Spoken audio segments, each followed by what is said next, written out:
ফারজানা ইসলাম আপনি লিখেছেন, দিনের পথে অটুট থাকতে কি কি করণীয় দয়া করে বলবেন। খারাপ স্বপ্ন দেখা থেকে বাঁচার উপায় কি? আমিনা খাতুন আপনি লিখেছেন, এহরাম অবস্থায় মহিলাদের মুখ ঢাকা যাবে কি না? ফরিদুদ্দিন লিখেছেন, মাওলানা মামুনুল হক কারামুক্ত হয়েছেন, এরপরে আপনার প্রতিক্রিয়া কি? রাকিবুল ইসলাম আপনি লিখেছেন, মানুষ মারা গেলে পরিবারের লোকেরা সবাই যে কান্নাকাটি আহাজারি করে এ সম্পর্কে ইসলাম কি বলে? কান্নাকাটি করে কি একদমই নিষেধ? আমি কিছুদিন আগে বিয়ে করেছি, আমার ইনকাম কম, আমার মা বাবা বলেন প্রতি মাসে 10,000 টাকা করে দিবা, তা না হলে আলাদা খাওয়া। মা বাবা কিছুতেই বুঝতে চান না, এই মুহূর্তে আমি কি করব? আমার যখন 12, 13, 14 বছর বয়স ছিল তখন আমি শুধু রোজা রাখতাম, অন্য কোনো ইবাদত করতাম না, নামাজও পড়তাম না। তবে সে বয়সে আমার হায়েজ হতো, নামাজ ছাড়া রোজাগুলোকে কাজা রাখতে হবে। আপন শেখ এআইডি থেকে আপনি লিখেছেন, মসজিদে বাচ্চাদের নামাজের কাতারের মাঝে নিয়ে দাঁড়ানো যাবে কিনা, নাকি পেছন রাখতে হবে? ইমামের অনুপস্থিত যদি কোনো ধূমপায়ী ইমামতি করেন তাহলে তার পেছনে নামাজ হবে কিনা? এমনি ইমরান খান আপনি লিখেছেন, সিগারেট খেয়ে মসজিদের ভেতরে যাওয়া যাবে কিনা? মোহাম্মদুল ইসলাম আপনি লিখেছেন, স্ত্রী মারা গেলে স্বামীর শোক পালনের কোনো বিধান আছে কিনা, থাকলে কতদিন বা কিভাবে? নবীন আপনি লিখেছেন, আমি জ্ঞান অর্জন করতে চাই, জেনারেল লাইন থেকে ইসলামিক জ্ঞান অর্জনের একটা শর্ট সিলেবাস দিলে উপকার হব। রাকিবুল ইসলাম আপনি লিখেছেন, মানুষ মারা গেলে পরিবারের লোকেরা সবাই যে কান্নাকাটি আহাজারি করে এ সম্পর্কে ইসলাম কি বলে? কান্নাকাটি করে কি একদমই নিষেধ? না, মানুষ মারা যাওয়ার পর কান্নাকাটি করে নিষেধ এমন কোনো কথা নেই। বরং নবী করিম সাল্লাল্লাহু আলাইহি ওয়াসাল্লাম তাঁর ছোট পুত্র সন্তান মৃত্যুর পর, জন্মের পর সন্তানের মৃত্যুতে নবী সাল্লাল্লাহু আলাইহি ওয়াসাল্লাম, ছেলের মৃত্যুতে নবী সাল্লাল্লাহু আলাইহি ওয়াসাল্লাম কেঁদেছেন, চোখের পানি পড়েছে। সাহাবীরা কেউ আশ্চর্য হয়েছেন, তখন নবী সাল্লাল্লাহু আলাইহি ওয়াসাল্লাম তাদেরকে জানিয়েছেন যে এটি কষ্টের কারণে, বিরহের বেদনায় এই পানি বের হয়ে থাকে চোখের, এটা স্বাভাবিক, এটা সহজাত বিষয়, অতএব কান্না করা দোষের নয়। তবে কান্না করতে গিয়ে কেউ যদি সীমালঙ্ঘন করেন, জামা কাপড় ছেঁড়াছিড়ি করেন, আওয়াজ করেন, চিৎকার চেঁচামেচি করেন, যেটা আল্লাহ সুবহানাহু ওয়া তাআলার ফয়সালার প্রতি এক ধরনের বিদ্রোহর প্রকাশ করে বা এই টাইপের কোনো কিছুকে ইন্ডিকেট করে, এরকম চিৎকার চেঁচামেচি করা বা জামা কাপড় ছেঁড়া বা ভাঙচুর করা, আছাড় করা বা মালাকুল মউতকে গালমন্দ করা বা আল্লাহর ফয়সালার প্রতি অসন্তোষ প্রকাশ করে কোনো কিছু করা, সেটা অবশ্যই নিষিদ্ধ এবং গুনাহের কথা। অতএব সে বিষয়ে আমাদেরকে সাবধান এবং সতর্ক থাকতে হবে। রাফিয়া রূপন্তী আপনার প্রশ্ন আপনি লিখেছেন, আমার যখন 12, 13, 14 বছর বয়স ছিল তখন আমি শুধু রোজা রাখতাম, অন্য কোনো ইবাদত করতাম না, নামাজও পড়তাম না। তবে সে বয়সে আমার হায়েজ হতো, নামাজ ছাড়া রোজাগুলোকে কাজা রাখতে হবে। অবশ্যই আপনার সেই রোজাগুলো কাজা রাখতে হবে। আপনি প্রাপ্তবয়স্ক হয়েছেন অথচ নামাজ পড়া হয়নি, এটি আপনার জীবনের ত্রুটি, সেজন্য আল্লাহ তাআলার কাছে ইস্তেগফার করতে হবে, তওবা করতে হবে। মা বাবার উচিত সন্তান বয়স সন্ধিক্ষণের আগে থেকে তাকে বয়স সন্ধিক্ষণে যে আল্লাহ তাআলার বিধিবিধানগুলো প্রযোজ্য হয় সে বিষয়গুলো সম্পর্কে ওয়াকিফাল করা। তো এ বিষয়ে আপনার যে বিচ্যুতি ছিল সেজন্য আল্লাহ তাআলার কাছে মাপ চাইতে হবে এবং যেই নামাজ বা যে রোজাগুলো ছুটেছে সে রোজাগুলো আপনাকে রেখে দিতে হবে। আপন শেখ এআইডি থেকে আপনি লিখেছেন, মসজিদে বাচ্চাদের নামাজের কাতারের মাঝে নিয়ে দাঁড়ানো যাবে কিনা, নাকি পেছন রাখতে হবে? মসজিদে বাচ্চাদের নামাজের কাতারের ঠিক মাঝামাঝি যদি দাঁড়ান সেটা জায়েজ হবে। বিশেষ করে বাচ্চারা একত্রে দাঁড়ালে দুষ্টুমি করবে, সে আশঙ্কা যখন থাকবে তখন এটি জায়েজ। এমনিতে সাধারণ নির্দেশনা হলো বাচ্চারা পেছনে দাঁড়াবে, কিন্তু আজকাল বাচ্চারা প্রচণ্ড রকমের দুষ্ট হয়ে গেছে বা তাদের দুষ্টুমি প্রচুর পরিমাণে করে এবং কয়েকজন একত্র হলে সেটা মাত্রা ছাড়িয়ে যায়। সেই কারণে বাবা মা নিজের সাথে যদি বাচ্চাকে নিয়ে দাঁড়ান সেটা নাজায়েজ বা হারাম হবে না, বরং সেটি জায়েজ হবে। ইমু বিন নূর এআইডি থেকে আপনি লিখেছেন, ইমামের অনুপস্থিতিতে যদি কোনো ধূমপায়ী ইমামতি করেন তাহলে তার পিছনে নামাজ হবে কিনা? নামাজ তো হয়ে যাবে, যদি বিকল্প কেউ না থাকে, দেখছেন যে এই মুহূর্তে সে ইমামতি করছে, নামাজ হয়ে যাবে। তবে আমাদের মনে রাখা উচিত যে ইমাম হিসাবে এরকম ব্যক্তিকে ইচ্ছাকৃত জেনে শুনে নিযুক্ত করা উচিত নয়। এমনকি ইমাম অনুপস্থিত, এখন উপস্থিত লোকগুলোর ভিতরে যিনি কোরআন এবং হাদিসের সবচেয়ে ভালো এলিম রাখেন, আমলদার, সেরকম ব্যক্তিকে ইমামতির জন্য ঠেলে দেওয়ার চেষ্টা করতে হবে, কোনো ধূমপায়ীকে নয়। কিন্তু ধূমপায়ীকে দেওয়া হয়ে গেলে তার পেছনে নামাজ পড়লে নামাজ হয়ে যাবে। এমনি ইমরান খান আপনি লিখেছেন, সিগারেট খেয়ে মসজিদের ভেতরে যাওয়া যাবে কিনা? আমাদের গ্রামের অনেকে সিগারেট খেয়ে গায়ে দুর্গন্ধ সহকারে মসজিদের ভেতর প্রবেশ করে, তাদের পাশে যারা থাকে তাদের অনেক কষ্ট হয়, এ বিষয়ে দয়া করে কিছু বলবেন। ভাই ইমরান খান, সিগারেট খেয়ে মসজিদের ভেতরে যাওয়া বা ধূমপান করে মসজিদের ভিতরে যাওয়া, এর মানে হলো আমাদের মুখে যে দুর্গন্ধ হয় সেই দুর্গন্ধটা নিয়ে মসজিদে প্রবেশ করা। আর এতে মানুষজন যেমন কষ্ট পাবে, ঠিক একইভাবে মসজিদে ফেরেশতাদের অবস্থান থাকে, তারাও কষ্ট পান। নবী করিম সাল্লাল্লাহু আলাইহি ওয়াসাল্লাম বলেছেন, তাতাআদ্দাল মালাইকাতু বিমা ইয়াতাআদ্দা বিহি বানু আদম। আদম সন্তানরা যে সমস্ত বিষয়ের কারণে কষ্ট পায়, ফেরেশতারা একই বিষয়গুলোতে কষ্ট পান। সেজন্য আমরা মসজিদে গিয়ে ফেরেশতাদের কষ্ট হতে পারে এরকম কোনো কাজ করা উচিত নয়, মানুষের কষ্ট হতে পারে এমন কোনো কাজ করা উচিত নয়। এই জন্য কেউ যদি ধূমপান করে থাকেন, সেটা তো এমনিতেই গুনাহের কথা। তারপর ধূমপান করে মসজিদে তিনি যেতে হবে, নামাজ তো পড়তেই হবে। সেক্ষেত্রে তাকে ওযু করে মুখ ধুয়ে পরিষ্কার করে কুলি করে ভালো করে মুখের দুর্গন্ধ দূর করে নিয়ে তারপরে মসজিদে প্রবেশ করা উচিত। যদি একান্ত দুর্গন্ধ দূর করতে নাও পারেন, তার চেষ্টা থাকতে হবে অন্তত যে আমি কুলটুলি করে দুর্গন্ধ দূর করব, এরপর তিনি মসজিদে প্রবেশ করবেন। মমিনুল ইসলাম আপনি লিখেছেন, স্ত্রী মারা গেলে স্বামীর শোক পালনের কোনো বিধান আছে কিনা, থাকলে কতদিন বা কীভাবে? সাধারণ যত শোক পালন আছে সেগুলো 3 দিনের বেশি শোক পালন করা জায়েজ নেই। নবী করিম সাল্লাল্লাহু আলাইহি ওয়াসাল্লাম পরিষ্কারভাবে জানিয়েছেন, মেয়েরা স্বামীর মৃত্যুর পর 4 মাস 10 দিন শোক পালন করবেন, নিবৃত্ত থাকবেন বিবাসাদি ইত্যাদি থেকে, এবং ইদ্যত পালন করবেন যথা নিয়মে। এর বাইরে স্বামী তার স্ত্রীর বিয়োগে, স্ত্রীর মৃত্যুতে তিনিও শোক পালন করবেন, কিন্তু সেটি 3 দিনের বেশি হবে না। অর্থাৎ শোক পালন বলতে বিয়ে শাদী থেকে বিরত থাকা, শোক প্রকাশ করা, এটা 3 দিন হবে, 3 দিনের বেশি হবে না। আর দুঃখ, বেদনা, কষ্ট, বিরহের যে জ্বালা, সেটা তো মানুষের জীবনভরই থাকতে পারে, সেটা তো আর কোনো নিয়ন্ত্রণ নেই। এমনি নাফিউল হাসান নবীন আপনি লিখেছেন, আমি জ্ঞান অর্জন করতে চাই, জেনারেল লাইন থেকে ইসলামিক জ্ঞান অর্জনের একটা শর্ট সিলেবাস দিলে উপকার হব। ভাই নাফিউল, আপনার দিনই জ্ঞান অর্জনের জন্য আমরা আপনাকে পরামর্শ করব কিছু বই পুস্তকের প্যাকেজ নেওয়া। এর ভিতরে কোরআন কারীমের একটি অনুবাদ আপনার কাছে থাকতে পারে, যে অনুবাদ এর আলোকে গোটা কোরআন আপনি বোঝার চেষ্টা করবেন, জানার চেষ্টা করবেন, কোনো আলেমের তত্ত্বাবধানে থেকে কোনো জায়গায় কনফিউশন হলে কোনো ভালো দক্ষ আলেমের শরণাপন্ন হবেন। এর পাশাপাশি হাদিসের একটি সংকলন আপনার কাছে থাকতে পারে, রিয়াদুস সালিহিন থাকতে পারে, এটা উৎসাহব্যঞ্জক। আর আমল, আমাদের দৈনন্দিন জীবনের আমলগুলোকে জানার জন্য যদি হয়, তাহলে ফিকহুস সুনানি ওয়াল আসার আমিরুল হাসান রাহিমাহুল্লাহ আব্দুল্লাহ জাহির অনুবাদ করেছেন, সেটি হতে পারে। তারপরে আল ফিকহুল মুয়াসসার হতে পারে, তারপর বুলুগুল মারাম হতে পারে, এরকম বিভিন্ন বই আছে, সেগুলো থাকতে পারে। সিরাতের জন্য রাহিকুল মাখতুম বা অন্য আরও ভালো ভালো বই আছে, সিরাতে মুস্তাফা রয়েছে 3 খণ্ডে, ইদ্রিস কান্দলবী রহমতুল্লাহ আলাইহ, সেটি থাকতে পারে। আর এর বাইরে আমাদের আরও অনেক বই পুস্তক আছে, যে বই পুস্তকগুলো আমাদের সাথে থাকতে পারে। যেমন আমাদের প্রত্যেকটা মানুষেরই কম বেশি সাহাবা একরামের সিরাত, জীবন ইতিহাস, খোলাফা রাশিদের জীবন ইতিহাস, এগুলো জানা থাকা দরকার। ডক্টর আব্দুল্লাহ জাহির রহমাল্লাহর রাহে বেলায়েত, এই বইটি আপনার দিনের মৌলিক বিষয় সম্পর্কে ধারণা পেতে আপনাকে সহযোগিতা করবে ইনশাআল্লাহ। সেই সাথে আশরাফ আলী থানভী রহমতুল্লাহ আলাইহির ছোটো ছোটো কিছু পুস্তিকা আছে, যেগুলো খুবই গুরুত্বপূর্ণ সব মুসলমানদের জন্য, আদাবুল মুআশারাত ইত্যাদি, এগুলো আমাদের কাছে থাকতে পারে। আমরা আসুনা ফাউন্ডেশন থেকে যে কোরআন বর্ষের ঘোষণা দিয়েছি, সেখানে একটি পুরস্কার থাকছে পারিবারিক লাইব্রেরি। এই পারিবারিক লাইব্রেরিতে কমপ্লিট একটা ফ্যামিলিতে যতগুলো দিনী বই থাকার প্রয়োজন আছে, সবগুলো আমরা এখানে দেওয়ার চেষ্টা করবো ইনশাআল্লাহ তাআলা। সেটি আপনার কাছে একটা আদর্শ হতে পারে, অনুকরণীয় হতে পারে। সেই তালিকাটি আমরা যথাসময় সেটি হয়তো আপনাদেরকে জানাতে পারবো ইনশাআল্লাহ তাআলা। ফারজানা ইসলাম আপনি লিখেছেন, দিনের পথে অটুট থাকতে কি কি করণীয় দয়া করে বলবেন। দিনের পথে অটুট থাকবার জন্য সর্বপ্রথম দরকার হলো দৃঢ় সংকল্প, যে আমি আমার দিনের ব্যাপারে যদি সিরিয়াস হই, আমি যদি সত্যিকারের দিনদার হয়ে থাকি, আমি যদি বুঝে শুনে মুমিন হয়ে থাকি, তাহলে দিন এবং ঈমানের পথ থেকে বিচলিত হওয়ার, বিচ্যুত হওয়ার কোনো সুযোগ আমার নেই।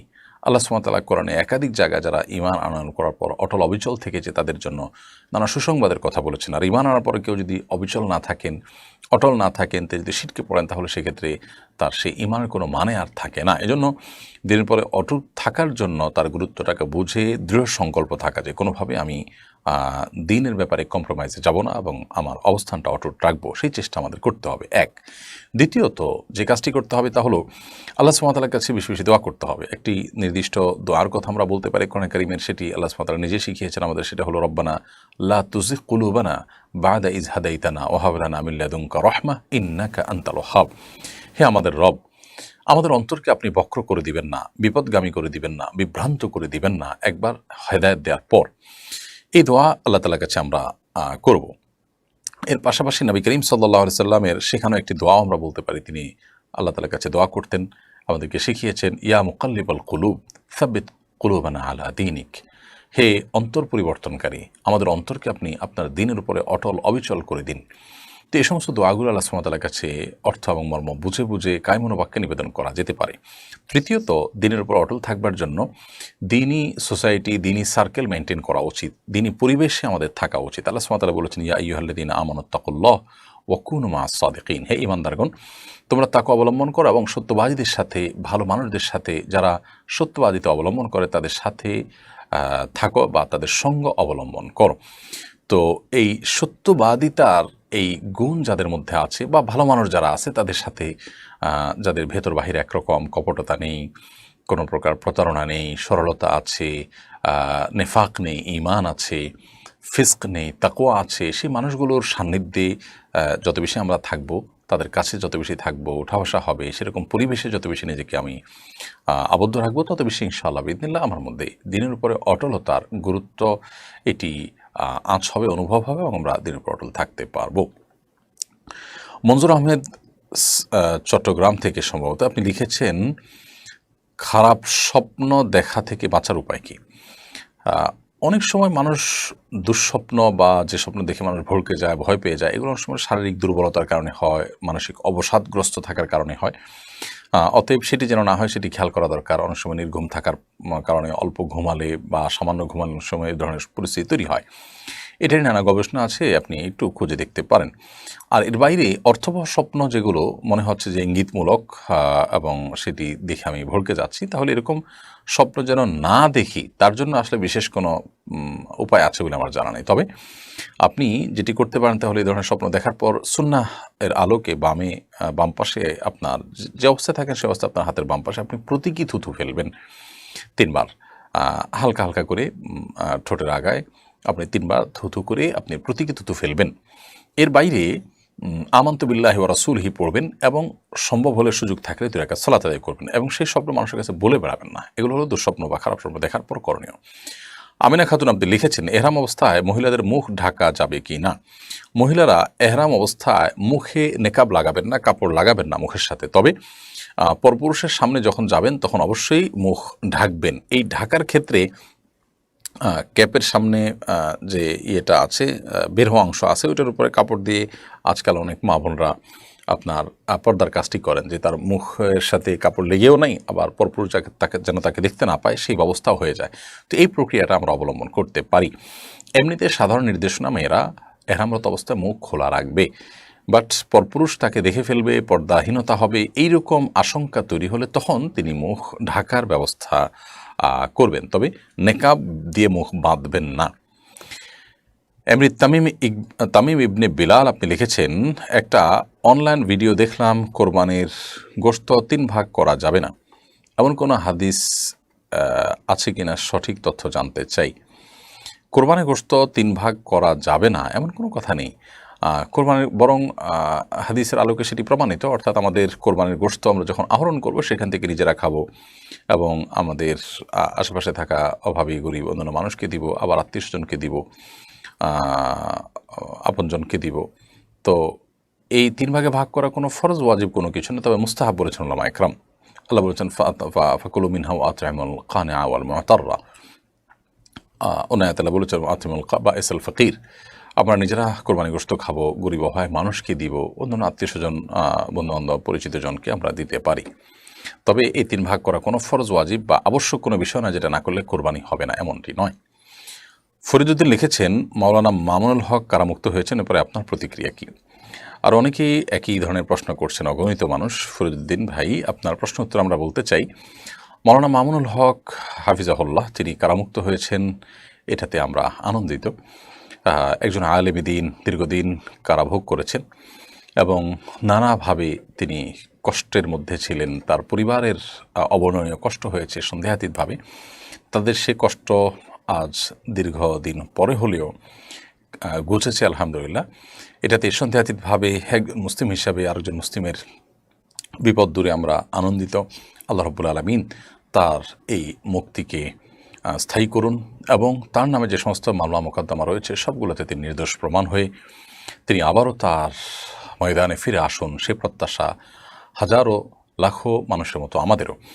আল্লাহ রাব্বুল আলামিন সারা বিশ্বের সমস্ত ওলামা ইকরামের মর্যাদা, সমস্ত দিনদার মানুষের মর্যাদাকে হেফাজত করুন এবং তাদের মর্যাদাকে সমুন্নত রাখুন। তাদেরকে আল্লাহ তাআলা দ্বীনের জন্য আরও বিচক্ষণতার সাথে, আরও দৃঢ়তার সাথে, আরও কার্যকরভাবে, বলিষ্ঠভাবে ভূমিকা পালন করার তৌফিক দান করুন। সন্দেহাতীতভাবে আমরা তার মুক্তিতে আনন্দিত এবং আরও যে সমস্ত ওলামা ইকরাম নানাভাবে আপনার জুলুমের শিকার রয়েছেন, নানাভাবে বিপদগ্রস্ত রয়েছেন, আল্লাহ সুবহানাহু ওয়া তাআলা তাদের সবাইকে উদ্ধার করুন, রক্ষা করুন, আমরা দোয়া করি। আল্লাহ রাব্বুল আলামিন আমাদের সবাইকে হেফাজতে রাখুন। রবিউল ইসলাম আপনি লিখেছেন, কোরআনের বার্তা বইটা দিয়ে সারা বছর উপকৃত হওয়া যাবে কিনা? কেন নয়? কোরআনের বার্তা এই বইটি, আমাদের তারাবি সালাতে কোরআনের বার্তা বইটিতে আমরা যদিও রমদানের উপযোগী করে, তারাবির উপযোগী করে ভাগ করেছি, কিন্তু শুরুতে 6 দিন শুধুমাত্র 1.5 পারা করে, এরপরে বাকি প্রত্যেক দিন 1 পারা করি। আমরা যদি চাই যে আমি প্রতি 30 দিনে পুরো কোরআনের সামারি জানবো, পুরো কোরআনের নোট জানবো, তাহলে এই বইটি আমার জন্য বিরাট বড় সহায়ক ভূমিকা রাখবে ইনশাআল্লাহ তাআলা। কারণ এখানে আমরা প্রত্যেক পারার সামারি লিখে দিয়েছি মাত্র 4-5 পৃষ্ঠায়। আপনি প্রতিদিন 4-5 পৃষ্ঠা পড়তে আপনার কয় মিনিট সময় লাগবে? পুরো পারার সামারিটা আপনি জানলেন, এবং এভাবে বারবার যখন আপনি পড়বেন তখন পুরো বই সম্পর্কে ইনশাআল্লাহ তাআলা আপনার একটা মৌলিক ধারণা হয়ে যাবে, কোরআন সম্পর্কে একটা ভালো ধারণা আপনার তৈরি হবে ইনশাআল্লাহ তাআলা। অতএব আপনি নির্দ্বিধায় এটি করতে পারেন, বরং আমি মনে করি যে এটি আপনার করা উচিত।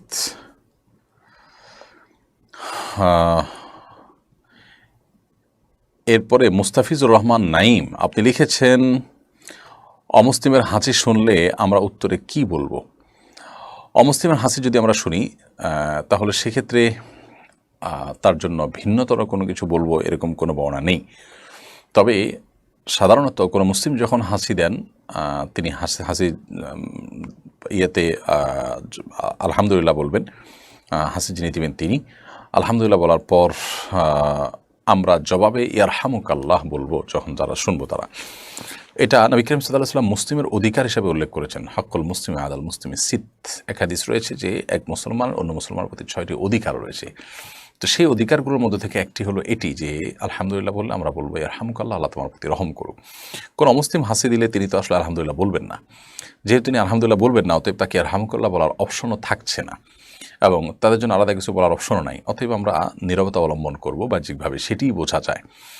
আর উত্তর দেওয়ার যে আবশ্যকতা রয়েছে হাসির জবাবে, সেটি আমরা অবশ্যই মুসলিমের আলহামদুলিল্লাহর জবাবে বলবো, কারণ মুসলিম তো আলহামদুলিল্লাহ বলবেই না, সে অবশ্যই নেই। তাছাড়া এটা মুসলমানের অধিকার হিসাবে হাদিসে উল্লেখ করা হয়েছে।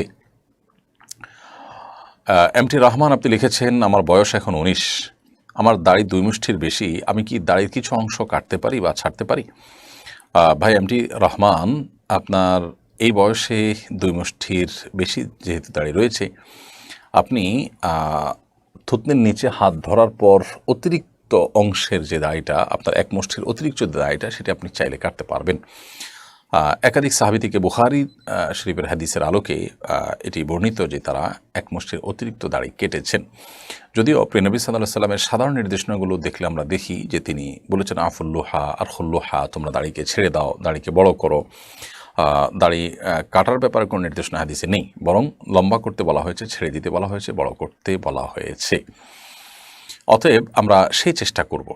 এর বাইরে দাড়ি যদি কেউ 1 মুষ্টির পরে কাটেন, তাহলে সাহাবীদের বিভিন্ন আমল দ্বারা, বিভিন্ন হাদিস দ্বারা সেটি জায়েজ প্রমাণিত হয়।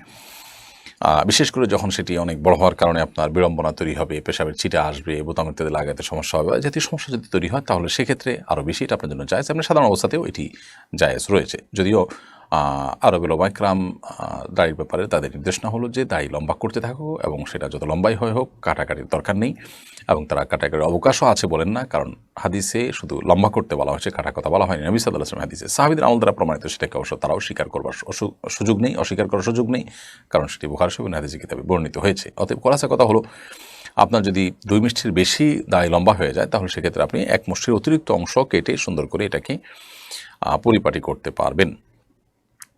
পারভিন সুলতানা তাসনোভা এআইডি থেকে আপনি লিখেছেন, এখন টয়লেট আর বাথরুম একসাথে থাকে, আমরা গোসল করতে যাওয়ার সময় কি টয়লেটের দোয়া পড়ে যাব?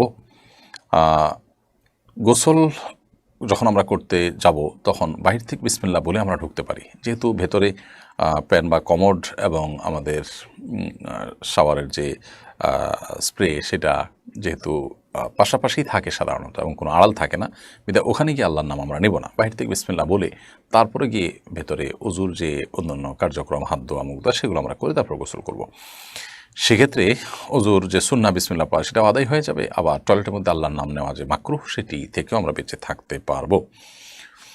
শামিমা পারভিন আপনি লিখেছেন, আমার স্বামী সারাদিন কাজ করেন, বাড়িতে আসার পর পরিবারকে সময় না দিয়ে ফোন নিয়ে পড়ে থাকেন, এতে আমাদের দূরত্ব তৈরি হচ্ছে। পরিবারকে সময় না দেওয়ার কারণে সে কি গুনাহগার হবে? এটি আসলে আপেক্ষিক বিষয়। পরিবারকে সময় না দেওয়ার কারণে তিনি গুনাহগার হতে পারেন যদি সেটা চরম পর্যায়ে হয়, কোনোভাবেই পরিবারের দিকে খেয়াল করছেন না, তাদের মৌলিক প্রয়োজন পূরণের দিকেও মনোযোগ দিচ্ছেন না, এরকম যদি হয় তাহলে তিনি গুনাহগার হতে পারেন। আর যদি সেরকম না হয় তাহলে তিনি গুনাহগার না হলেও এটি তার তাকওয়ার জন্য ক্ষতিকর। এটি আল্লাহ সুবহানাহু ওয়া তাআলা যে বলেছেন, ওয়াশিরুহুন্না বিল মারুফ, তোমরা তোমাদের স্ত্রীর সাথে বসবাস করবে, পরিবারের সাথে বসবাস করবে সুন্দরভাবে। এই সুন্দরভাবে উত্তম রূপে বসবাসের পরিপন্থী হওয়ার কারণে এটি অবশ্যই তার জন্য অনুচিত, উত্তম কাজ, এবং এটি তার তাকওয়ার জন্য ক্ষতিকর। পুরুষ হোক আর নারী, প্রত্যেকে পরিবারের এক সদস্যদের একে অন্যকে পর্যাপ্ত সময় দেওয়া উচিত সাধ্য অনুযায়ী। অহেতুক মোবাইলে, সোশ্যাল মিডিয়াতে ডুবে থাকা এবং নানা রকমের আসক্তি, সেটা টেলিভিশন হোক, মোবাইল হোক, এগুলো নিয়ে ডুবে থাকা, এটা কখনো প্রশংসনীয় কোনো কাজ নয়। এটা আমাদের স্বাস্থ্যের জন্য যেমন ক্ষতিকর, মানসিক স্বাস্থ্যের জন্য ক্ষতিকর, আমাদের পারিবারিক জীবনকে সুন্দর এবং সৌহার্দ্যপূর্ণ করার জন্য এটি বড় ধরনের প্রতিবন্ধকতা সৃষ্টি করে। সেজন্য একজন দায়িত্বশীল মুসলিম, তিনি নারী হোক আর পুরুষ হন, তিনি এ ধরনের আসক্তি থেকে বেঁচে থাকার জন্য আপ্রাণ চেষ্টা করবেন। আল্লাহ তাআলা আমাদেরকে তৌফিক দান করুন। এটি খুব ভয়াবহ রূপ পরিগ্রহ করেছে, বহু সংসারে অশান্তি, এমনকি ছাড়াছাড়ির পর্যায় পর্যন্ত চলে যায় শুধুমাত্র এই জাতীয় বিষয়ে স্বামী স্ত্রী পরস্পরের প্রতি দায়িত্বশীল না হওয়ার কারণে এবং সচেতন না হওয়ার কারণে। আমাদের উচিত নিজেদের ব্যাপারে নিজেদের কঠোর সিদ্ধান্তে আসা, যদি আমরা এই আসক্তি থেকে কোনোভাবে বের হয়ে আসতে না পারি। আমি কিছুদিন আগে বিয়ে করেছি, আমার ইনকাম কম, আমার মা বাবা বলেন প্রতি মাসে 10,000 টাকা করে দিবা, তা না হলে আলাদা খাওয়া। মা বাবা কিছুতেই বুঝতে চান না, এই মুহূর্তে আমি কী করব? যিনি অল্প উপার্জন করছেন, এদিকে বিবাহের কারণে মা বাবা চাপ দিচ্ছেন টাকা পয়সার জন্য, তার কর্তব্য হলো মা বাবার ব্যয়ভার বহন করার জন্য তার সাধ্য অনুযায়ী তিনি টাকা পয়সা দেবেন। এই সাধ্য অনুযায়ী টাকা পয়সা দেওয়াটা তার কর্তব্যের মধ্যে পড়ে। এর বাইরে তিনি মা বাবার যে কোনো চাওয়া পূরণ করতে বাধ্য নন। কোনো মা বাবা যদি সন্তানকে এমন কোনো অ্যামাউন্ট টাকার অঙ্ক দিতে বাধ্য করেন, চাপ প্রয়োগ করেন, যেটি দেওয়ার সামর্থ্য তার নাই, তাহলে সেই টাকা দেওয়া সন্তানের উপরে ফরজ বা ওয়াজিব নয়। কারণ আল্লাহ সুবহানাহু ওয়া তাআলা বলেছেন, লা ইউকাল্লিফুল্লাহু নাফসান ইল্লা উসআহা, মানুষের সাধ্যের বাইরে কোনো কিছু আল্লাহ তাআলা মানুষের উপরে চাপিয়ে দেন না। আপনার বাবা, আপনার মা, তাদের ভরণ পোষণ এর কোনো ব্যবস্থা যদি তাদের নিজেদের না থাকে, আপনার অন্য ভাই বোন কেউ দেওয়ার মতো না থাকে, তাহলে সেক্ষেত্রে আপনি আপনার সাধ্য অনুযায়ী তাকে তাদের ভরণ পোষণ দিতে হবে। এই ভরণ পোষণ দেওয়ার ক্ষেত্রে আমাদের মাথায় রাখতে হবে যে এটা হবে সাধ্য অনুপাতে, আমার সাধ্য যতটুকু আছে ততটুকু। আপনি মাসে 10,000 টাকা কামাই করেন, আপনার নিজের যা না হলে নয় সেটা রাখার পর বাবা মার জন্য যতটুকু সম্ভব হয় আপনি তাদেরকে টাকা দিবেন। এখন তাদের ডিমান্ড মাসে এত হাজার টাকা, আপনার এত হাজার টাকা দেওয়ার সুযোগ নাই, তো তাহলে সেটা আপনার উপরে ফরজ ওয়াজিব নয়। এই সমস্ত ক্ষেত্রে মা বাবাকে বিনয়ের সাথে নিজের অপারগতা প্রকাশ করতে হয়। আমরা অনেক সময় ঝগড়াঝাটি করে পরিবেশটাকে ঘোলাটে করে ফেলি। হ্যাঁ, তুমি এত টাকা বলো, আমি কোত্থেকে দিব, তোমার বিবেক বিবেচনা নাই, এ সমস্ত দরকার নেই। দেখো, তুমি বলেছো, আমি দিতে পারলে আমার কাছে ভালো লাগতো, কিন্তু আমি পারতেছি না, আমার কাছে খারাপ লাগছে, দোয়া করো, আল্লাহ কখনো সামর্থ্য দিলে, তৌফিক দিলে আমি দেবো। এভাবে নিজের অপারগতার কথা বিনয়ের সাথে প্রকাশ করে আপনি যদি না দেন, আপনার কোনো গুনাহ হবে না। এর ফলে মা বাবা যদি বদদোয়া দেয়, তাতে আপনার কোনো ক্ষতি হবে না। কিন্তু মনে রাখতে হবে যে আপনার সাধ্যে কতটুকু আছে সেটা আপনি জানেন। আপনি যদি লুকোচুরি করেন, আপনি ব্যাংক ব্যালেন্স করছেন, আপনি অন্যান্য দিক থেকে জমাচ্ছেন, আর মা বাবার দেওয়ার বেলা এসে বলতেছেন না, এখানে আমার নাই, তো এটা তো আল্লাহ তাআলা দেখছেন, তাহলে সেটা তো আল্লাহ তাআলা সুবহানাহু ওয়া তাআলা অবশ্যই আপনাকে পাকড়াও করবেন। এই জন্য আপনার পুরো পরিস্থিতিটা কী সেটার উপর অনেকখানি নির্ভর করবে। মা বাবার জন্য খরচ করলে আল্লাহ সুবহানাহু ওয়া তাআলা কোনো না কোনোভাবে সন্তানকে পুষিয়ে দেন, বরকত দিয়ে দেন। এজন্য কিছু কিছু খাত আছে, এই খাতগুলোতে খরচ করলে আমার কমে যাবে, আমি লুজার হয়ে যাব, এই চিন্তা করা বোকামি ছাড়া কিছু না। বরকত দেওয়ার মালিক আল্লাহ সুবহানাহু ওয়া তাআলা। মা বাবার জন্য খরচ করলে আল্লাহ তাআলা আপনাকে ক্ষতিগ্রস্ত করবেন না, সেটাকে অন্যভাবে পুষিয়ে দিবেন। এজন্য কার্পণ্য করবেন না, সাধ্য অনুযায়ী কার্পণ্য করবেন না। এই ইনভেস্ট, এটার বিনিময়ে আপনি আখিরাতেও পাবেন। অতএব মা বাবার জন্য খরচ করতে সবসময় আমাদের মুক্ত হস্ত থাকা উচিত, তবে সেটা অবশ্যই সাধ্যের সীমানার মধ্যে। আপনি আপনার স্ত্রী সন্তানের ভরণ পোষণ না দিয়ে বা তাদের ভরণ পোষণের ত্রুটি করে মা বাবার ভরণ পোষণ আপনি ঠিকঠাক রাখলেন, অনেক বেশিও দিলেন, সেটা ইসলাম বলে না। কার হক কতটুকু সেটা বুঝে সেটা আদায় করতে পারা, এটা হলো একজন ইমানদারের কর্তব্য। সেটা আদায় করার চেষ্টা করা যে কার হক কতটুকু, স্ত্রীর কতটুকু পাওনা, সন্তানদের কতটুকু পাওনা, মা বাবার কতটুকু পাওনা। আমি কোনো এক জায়গায় যদি বেশি করে ফেলি, এমনকি মা বাবার বেলায়ও যদি বেশি করে ফেলি, আর এদিকে স্ত্রী সন্তানের কোনো প্রকার হকের ত্রুটি হয়, তাহলে তার জন্য আল্লাহর কাছে আমাকে দায়ী হতে হবে। আবার স্ত্রী সন্তানকে প্রায়োরিটি দিয়ে মা বাবার হকে ত্রুটি করে ফেললাম, সেজন্য আল্লাহর কাছে দায়ী হতে হবে। মা বাবার যদি খরচ দেওয়ার প্রয়োজন না হয়, তাহলে মা বাবার ভরণ পোষণ দেওয়াটা সন্তানের জন্য ফরজ হয় না। যেমন মা বাবার নিজস্ব ইনকাম আছে, উপার্জন আছে, যেভাবেই হোক তাদের মাস চলে, খেয়ে পরে বেঁচে থাকতে অসুবিধা হয় না, এই ব্যবস্থা আছে, তাহলে সন্তানের পরে তাদের ভরণ পোষণ দেওয়া ফরজ হয় না। কিন্তু যদি মা বাবা যদি স্ত্রী এবং সন্তানের ভরণ পোষণের ব্যবস্থা থাকেও, বিশেষ করে স্ত্রীর যদি নিজস্ব ব্যবস্থা থাকেও টাকা পয়সা, তারপরও সামনে করে কর্তব্য হয় স্ত্রীর ভরণ পোষণের ব্যবস্থা করা। হ্যাঁ, স্ত্রী যদি অ্যাকসেপ্ট না করেন বা তিনি যদি জোর না করেন, দাবি না করেন, ভিন্ন কথা। স্ত্রী বাপের বাড়ির লোক যত ধনী হোক না কেন, স্ত্রীর ভরণ পোষণের দায়িত্ব স্বামীর উপরে সর্বাবস্থায় বর্তায়। কিন্তু মা বাবার ভরণ পোষণটা সন্তানের উপরে সর্বাবস্থায় বর্তায় না। কখন বর্তায়? যদি মা বাবার প্রয়োজন হয়, তাদের সে ব্যবস্থা না থাকে, তাহলে সন্তানের উপরে বর্তাবে। কিন্তু মা বাবার ব্যবস্থা আছে, তাহলে সন্তানের উপরে বর্তায় না। তাহলে সেক্ষেত্রে সন্তান মা বাবার জন্য খরচ করবে, সেটা হবে নফল, অবশ্যই তার মাধ্যমে সে সওয়াব লাভ করবে। সবসময় শুধু ফরজ ওয়াজিব খুঁজবে না যে আমার উপরে তো বর্তায় না, তাহলে আমি দেবো কেন। না বর্তাইলেও আমি দেবো, কারণ মা বাবার জন্য খরচ করাটা সৌভাগ্যের কারণ। তাহলে শরিয়ার মাত্রা কোথায় কতটুকু আছে সেটা জেনে আমাদেরকে আমল করতে হবে, তাহলে ইনশাআল্লাহর কাছে নাজাত লাভ করতে পারবো। বাংলাদেশের প্রেক্ষিতে আমরা ম্যাক্সিমাম মানুষ দোয়ার সমস্ত কন্ট্রাক্টারই এটা আমরা হুজুরদের হাতে তুলে দিই, এবং আমাদের ছেলে হয়েছে, ছেলে হওয়ার আগে মুসলমানি, তারপর বিল্ডিং করব, ফ্ল্যাটে উঠবো, হ্যাঁ, বাবা মা মারা গেছে তাদের জন্য দোয়া করব, নতুন গাড়ি কিনেছি, যত আইটেম আছে দোয়া, সমস্ত আইটেমগুলো আমরা হুজুরদের কাছে এনে হাজির করি বলে হুজুর একটু দোয়া করে দিয়ে। তো এতে হুজুরদেরও লাভ, কারণ আপনারা দুনিয়াবি দোয়া করলে একটু পয়সা করে দিবেন, হাদিয়া তোফা দিবেন, হ্যাঁ, একটু তবরক মিষ্টি দিবেন, খাওয়ান দাওয়ান হবে, ভালোই আয় রোজগার হবে। আর আপনারা চিন্তা করেন যে আমি গুনাহগার মানুষ, আমার দোয়া কবুল হয় না হয়, আর আল্লাহ তাআলার কাছে যে সুন্দর করে হুজুর বলতে পারে, আমি তো এত সুন্দর করে বলতে পারি না। তো এই কারণে আমরা অনেকে দোয়া করি না, এটা ভুল।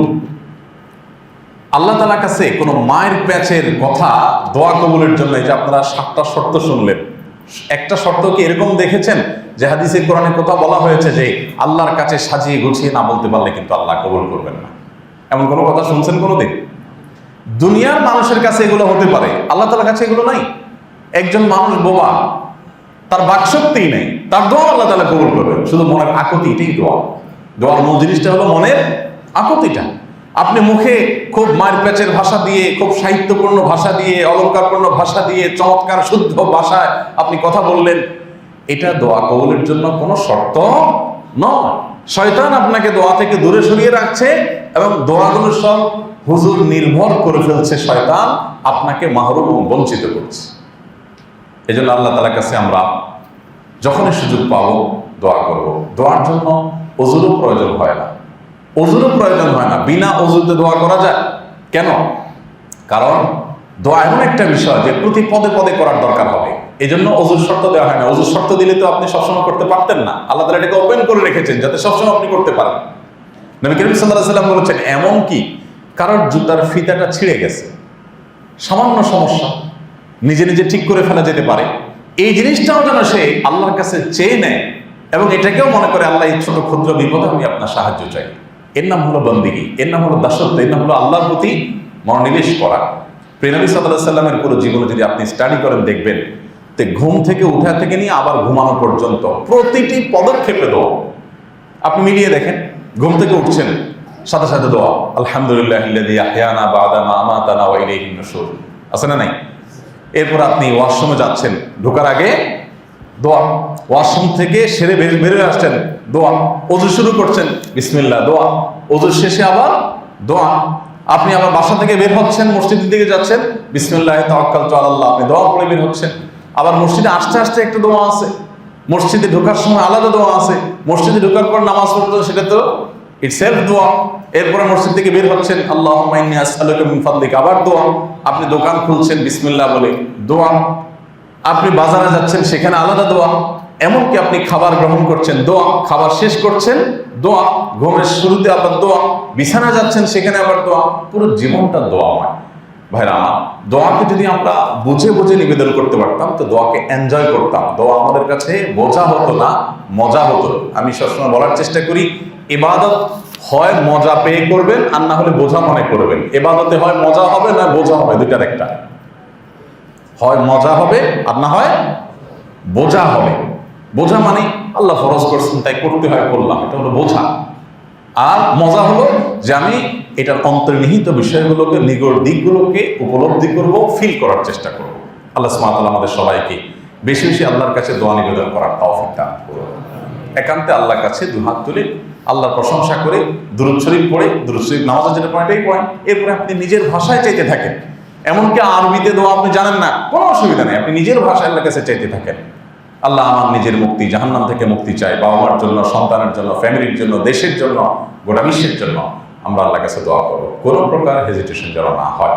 সারা জীবন শুধু, অনেকে বলে হুজুরের সাথে দোয়া করি শেখার জন্য। হুজুরের সাথে কত বছর শিখবেন? সেই ছোটবেলা থেকে শুরু করছেন, হুজুর হাত তোলে আপনিও হাত তোলেন, হুজুর হাত নামান আপনিও হাত নামান, হুজুরের সাথে তুলছেন, ভালো কথা। হুজুরের হয়তো আজকে আল্লাহর কাছে চারটা জিনিস চাওয়া দরকার, চাইছেন, হুজুরের দোয়ার অপশন শেষ, হুজুর হাত নামায় বলছেন। আপনার হয়তো আজকে একটু পেটে ব্যথা আছে, আরেকটা এডিশনাল দোয়া আছে, আপনি সেটা করতেছেন না।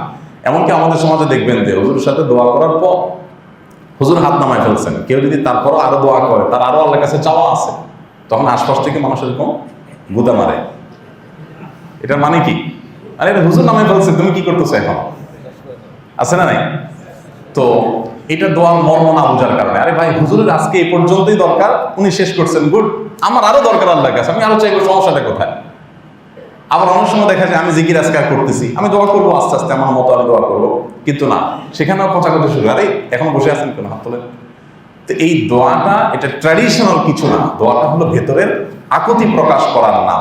সেটা বিভিন্ন সময় আমরা করার চেষ্টা করবো। আল্লাহ তাআলা আমাদের সবাইকে আমল তৌফিক দান করুন। জাযাকুমুল্লাহ খাইর। আমি জীবনে কিছু সবরকারী মানুষ দেখেছি। আমেরিকাতে এক আল্লাহর বান্দি বাংলাদেশী এই কিছুদিন আগে মারা গেছেন। ওনার অনেক কথা শুনেছি অন্যদের কাছে, এবং বিভিন্ন সময় বিভিন্ন ডোনেশন করতেন, বিভিন্ন বিষয়ে যোগাযোগ করতেন। এত বিপদ আপদের মধ্য দিয়ে একটা মানুষের জীবন পার হইতে পারে যেটা কল্পনা করলেও আমরা কল্পনা আনতে পারবো না, যে বিপদ আপদ কত ভাবে হতে পারে। শুরুতেই স্বামী অমানুষ, তালাক দিয়ে দিয়েছে, এরপর সারাটা জীবন ভুগছেন ক্যান্সারের মতো রোগে, সেটাতেও পা কেটে ফেলে দিতে হয়েছে, এরপরে একটা একটা করে কয়েকটা অঙ্গ কেটে ফেলে দিতে হয়েছে, বিছানায় শয্যাশায়ী। এরপরও আল্লাহর বান্দের মুখে কখনো অভিযোগ ছিল না।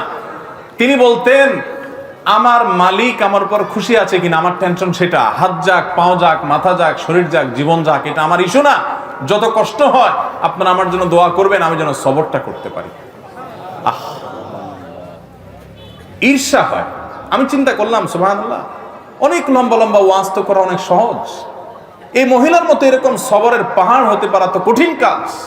আল্লাহর কত প্রিয় বান্দি হলে আল্লাহ তাকে এতটুকু তৌফিক দিয়েছেন। কোরআনে কারিমে আল্লাহ রাব্বুল আলামিন আল্লাহর কাছে সবর চাওয়ার শিক্ষা পর্যন্ত আমাদেরকে দিয়েছেন। আল্লাহ আমাদের সবাইকে সেরকম সবর করার তৌফিক দান করুন। আমাদের সবরের অবস্থা কি জানেন? পত্রিকায় কয়দিন পর পর দেখি বিয়ে বাড়িতে চিংড়ি মাছের সাইজ ছোট, সেজন্য 3 জন নাই। শোনেন না আপনারা? হ্যাঁ, দই নিয়ে একজন মারা গেছে বলে। আবার ওয়াজ করতেছি ব্রাহ্মণবাড়িয়ার মাটিতে বসে। আপনারা মন খারাপ করেন না, ব্রাহ্মণবাড়িয়া না, এই ব্যাপারে গোটা বাংলাদেশের সব জায়গার মানুষই কম বেশি আমরা বেসবর, ঠিক না ঠিক? ভাইরা আমার, কোন মুখে আল্লাহর কাছে জান্নাত দাবি করব বলেন?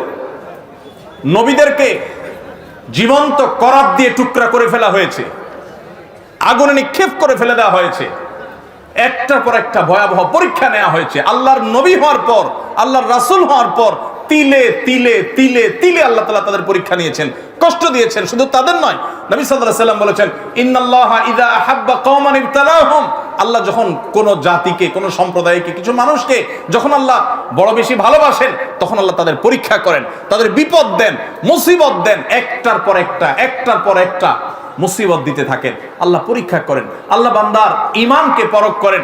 আমি কিছু মানুষকে দেখেছি, তারা বলেছে, ভাই নামাজ কালাম একসময় পড়তাম না, কই দিনকাল তখন এত খারাপ ছিল না, এখন নামাজ কালাম পড়া ধরছি, হালাল হারাম বাজ বিচার করা ধরছি, সুদ ছেড়ে দিয়েছি, ঘুষ ছেড়ে দিয়েছি, 2 নম্বর পথ ছেড়ে দিয়েছি, এখন দেখি ব্যবসা বাণিজ্য সব দিন দিন নাই হয়ে যাইতেছে, সব পায়ের নিচ থেকে মাটি সরে যাচ্ছে। আমি বললাম যে এটাই হলো আল্লাহর পরীক্ষা। আল্লাহর দিকে যখন আসে কেউ, আল্লাহর দিকে আগায়, সে কি আসলেই আগাচ্ছে কিনা, সে কতটা পিওর, তার ভিতর থেকে সে অগ্রসর হয়েছে কিনা, আল্লাহ তাআলা ধাক্কা দিয়ে পরীক্ষা করেন। ভাইরা আমার, চুলের থেকে নুন খসলে আমাদের হাত সামনে চলে আসে, ঠিক না ঠিক? টোটা সামনে চলে আসে, আমরা হাতা গোছানো শুরু করে দেই। এগুলা কোন ইমানদারের চরিত্র। নবী করিম সাল্লাল্লাহু আলাইহি সাল্লাম বলেছেন, সাহাবীদের সাথে একবার যাচ্ছিলেন উনি কোথাও, তো এক জায়গায় এরকম জটলা পেকে গেছে, জটলা পাকা দেখে নবী সাল্লাল্লাহু আলাইহি সাল্লাম জিজ্ঞাসা করলেন, কি হচ্ছে এখানে? বললেন যে, ইয়া রাসূলুল্লাহ, এখানে কুস্তি চলতেছে, এক বীর, মারাত্মক শক্তি তার সাথে কেউ পারতেছে না, যে আসতেছে একটার পর একটা সবগুলারে কাট করে ফেলা দিচ্ছে, তার সামনে কেউ পারতেছে না। তখন নবী করিম সাল্লাল্লাহু আলাইহি সাল্লাম বলেছেন, তোমাদেরকে কি আমি বলে দিব এই লোকটার চাইতে বড় বীর কে? এ তো বাহাদুর খুব, এর চাইতে বড় বীর, এর চাইতে বড় শক্তিশালী মানুষটাকে জানো? সাহাবীরা বলেন, ইয়া রাসূলুল্লাহ, অবশ্যই বলেন, এর চাইতে বড় শক্তিশালী মানুষকে আমরা তো জীবনে দেখি নাই, কে সে?